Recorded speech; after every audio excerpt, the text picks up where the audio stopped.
Architecture can be used to tackle some of the world's most pressing problems, especially in Africa. And with the continent's population and development booming, it is becoming increasingly important to nurture local talent. Rwanda has only had a school of architecture since 2010, and Jean-Paul Sebuhayi was one of its first graduates. What motivates him, and how do his buildings promote sustainable development? Let's find out. When I was a kid, my grandfather had a disease. His lungs had an issue, and he was hospitalized at a health center. He didn't have electricity, he didn't have proper running water. He was in this little room with a very tiny window. Now that I'm an architect, I can easily relate to that and find that there was issues with the design of the space, the design of the hospital. They treat you for one disease, but you go home with another disease that you caught from that space. It was this experience that prompted him to study architecture. As a student, he was supposed to focus on people and look for socially and ecologically sustainable solutions. This was still a relatively unknown approach at the time. What was the atmosphere like when he embarked on this pioneering journey? Majority of people thought we were crazy. Because they're like, well, how can you choose something that you don't even know what is tomorrow for it, tomorrow for you when you are graduating? All of it was just pretty much starting from zero. You don't know what you're doing, pretty much lost, and you're trying to find your ways. The perspective changed when Rwanda launched the Kigali Master Plan, a key element of sustainable development that includes flexibility in construction and the promotion of social inclusion. This was a turning point for Jean-Paul Sebuhayi, as it confirmed that architecture supports development. But what exactly did the plan trigger?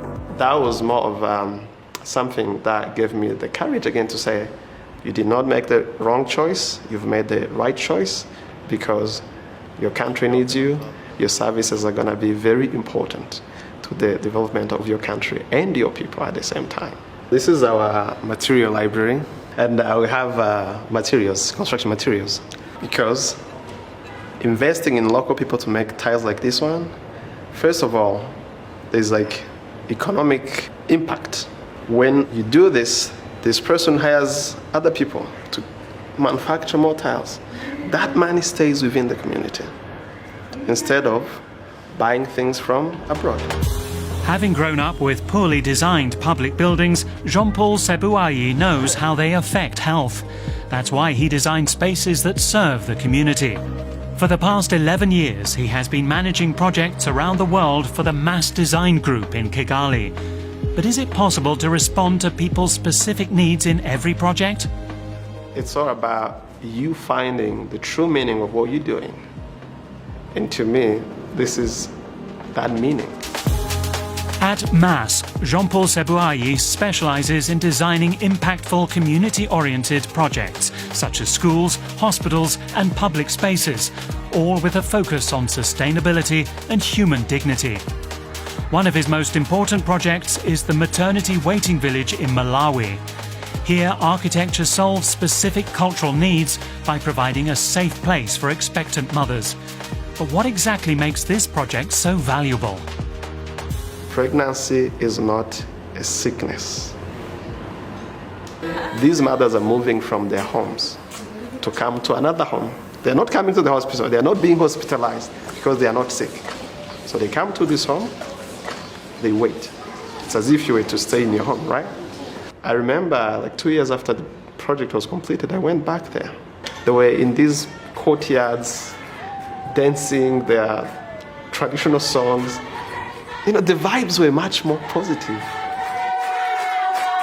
For Jean-Paul Sebuhayi, impactful architecture goes hand in hand with environmental responsibility, precisely because construction contributes significantly to carbon emissions.